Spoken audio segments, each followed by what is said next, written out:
بسم الله الرحمن الرحيم الحمد لله رب العالمين الصلاة والسلام على سيدنا وحبيبنا محمد وعلى آله وصحبه أجمعين أما بعد فالسلام عليكم ورحمة الله وبركاته. Welcome to lesson 2 on the book The Work of Day and Night عمل اليوم وليلة by Imam al-Suyuti rahimahullah.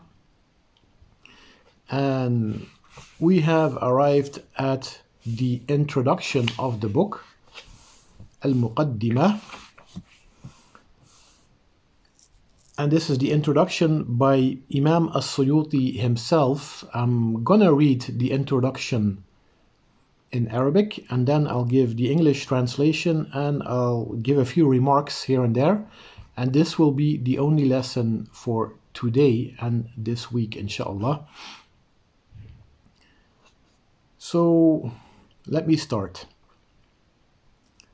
Bismillahir Rahmanir Rahim. Alhamdulillahi Rabbil Alameen. Wa sallallahu ala Sayyidina Muhammad wa alihi wa sahbihi wa sallam. Alhamdulillahi wa salamun ala ibadihi alladhina istafah.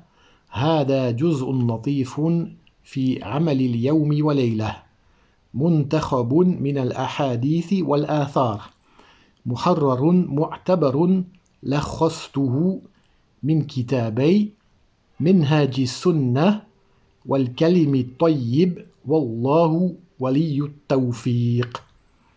And this is the Arabic text of the introduction. So what does the Imam say here? So a few points we can take away here. He starts with the Basmala, Bismillahir Rahmanir Rahim, and this is in the name of God. Implicitly, I begin. Most compassionate and most merciful. And this is the way of the ulama, and it's also the way of the Quran to start with the Basmala. Everything you start with the Basmala, and with this you invoke Allah's blessings. After that, he praises Allah, and this is what we call the Hamdalah. Alhamdulillah, Alhamdulillahi Rabbil Alameen. And thirdly, we can say that the Imam uses the Salat ala Nabi. Allahumma salli ala Sayyidina Muhammad wa ala ali Sayyidina Muhammad wa barik wa sallim, or any other formula. So, following the way of the ulama, of the previous scholars before him, he starts the text like this. He starts his introduction to the text like this.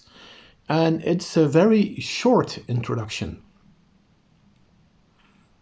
And he calls it a juz. So a juz, literally it's a part, and here the translator has chosen the word treatise. And the title is also given by the Imam himself. He calls it Amalul Yawmi wa Layla. So the work of day and night. And he mentions that he based this treatise on clear and reliable ahadith, so clear and reliable prophetic narrations. And the last point he mentions in his introduction is that he excerpted this, or he summarized it, or he took it from two other works on the same topic.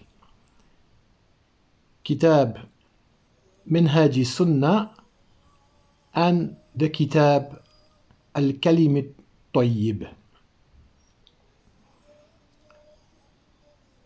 So this is the methodology of the Imam, basically in a lot of his other works. As I mentioned in the first lesson, he takes or he extracts or he summarizes other works, and in this way he also preserves those works in a sense, because the case might be that a work some scholar relies upon gets lost and it is preserved by other scholars in their own writings.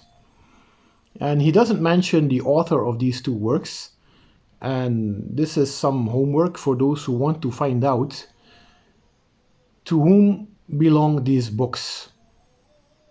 And you can answer by replying on as a comment on this video.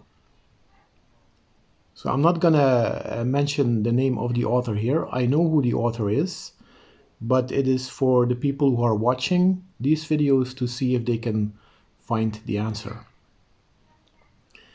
And lastly, the Imam, he closes with a dua. So he asks Allah for tawfiq, he asks Allah for success in this endeavor. And also it's a dua not only for himself, but it's also a dua for everyone who reads and studies and applies this book, inshallah. And with this, I end this lesson for today on the book Amalul Yawmi wa Layla by Imam al-Suyuti rahimahullah. And we ask Allah to benefit us with this work and to help us apply this work in our own lives. And we ask Allah to shower His mercy upon the author and grant him the highest